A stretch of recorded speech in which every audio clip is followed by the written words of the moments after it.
Just wanted to answer this question that Bradley had for just off of Blossom. Serious question. How do you value cover call ETFs? In my investing practice, I find it incredibly important to identify a fair value of an investment, then buy below intrinsic value. How do you do that with cover call ETFs? How do I know if I'm getting a good price? And how can I project what earnings and income will be in the future? A business is only as good as the free cash flow they produce. And how do you determine if the value today is worth the price tomorrow? Charlie Munger says no stock is worth an infinite price. So how do we know what the price to pay is?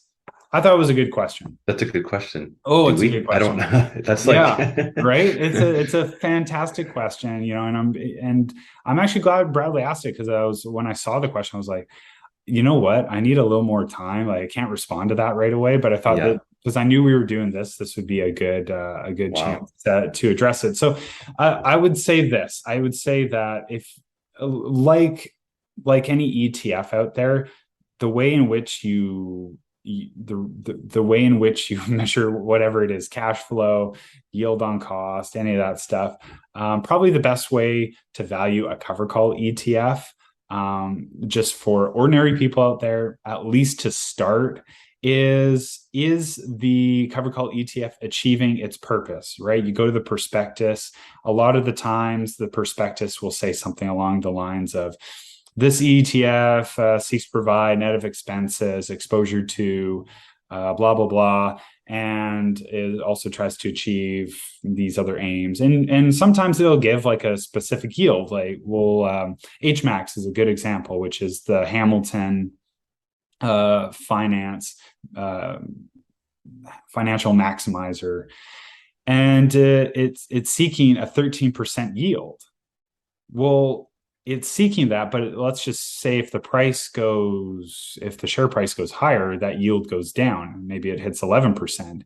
Well, that might be a good indicator that cover call might be overvalued, because these funds are very specific in what they are trying to achieve, right? And now if it drops and the yield goes up, well, I mean, obviously there might be some signs that it could get cut.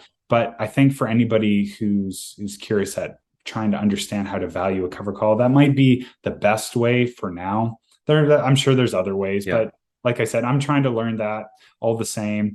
There's also the NAV, right? The net asset value, assets minus liabilities, divided by outstanding shares.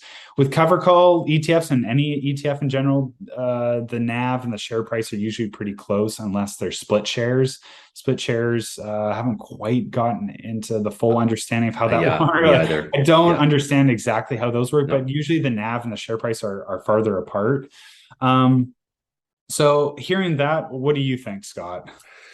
I think you nailed. I think you actually kind of nailed it. It's tough. I mean, I can kind of talk with the one eye, like with the Tesla yield share, mostly getting in at a price I'm comfortable with, that I think makes sense. But it's every share is so different, right? Because it's going to have probably a different. You're going to look at it differently if it's one underlying share in there as well. You can obviously look at it differently than as opposed to an ETF of an index or whatever you're buying. Look at the history as well, right? You can go into I always kind of say for people, if you're thinking of an ETF, is get into the nitty gritty of the ETF, look at the past performance of it. Obviously that doesn't always indicate future performance, but it can maybe give you a bit of idea that way, what's going to happen, and research it that way. And then you kind of know if you think it's a fair price. I think ETFs in general are a way of you stepping back, right? Yeah. They are what would be the best term for it? It's like the lazy man's investment, essentially, right? You're you don't necessarily want to do the work, so you want to free up your time. Yeah.